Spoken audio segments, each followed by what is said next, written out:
Сенің жеті атаң кітабы енді өзіміздің шырайлы Шымкентімізде. Достар, маған көпсі жазды. Абзал, қашан Шымкентке келесің, кітапты алайын деп едім. Абзал, Шымкентке қашан жол тартасың деп. Міне, Алланың қалауымен Шымкент қаласына келдім. Маған жан-жақтан жазып жатқан Абзал, Шымкентке қашан келесің деген ағайындар, кітапты менің қолымнан келіп алып кетесіздер. Бағасы небәрі 3000 теңге тұрады. Мен бүгін Шымкентте болам, және ертең Алла амандығын берсе сағат 1-лерде түскі Қызылордаға қарай жолға шығам, жолдан Түркістанға соғам, және алғашқы астанамыз Қызылордада бір күн болам. Ал шымкенттік ағайындар, бүгін алып қалып үлгеріңіздер. Бағасы тағы да айталап айтам, небәрі 3000 теңге, достар.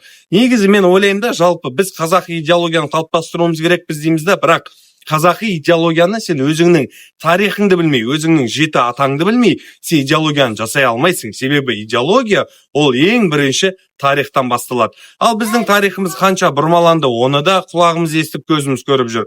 Сондықтан, достар, 3000 теңге деген өзіңнің тарихыңды білу үшін қиын емес деп ойлаймын. Кітапты алғыларыңыз келсе, жекеме менің міндетті түрде WhatsApp номеріңізді және қалаңызды жазып жіберіңіз. Шымкентте болсаңыз, менің қолымнан келіп алып кетесіздер. Ал ағайын, амандықта.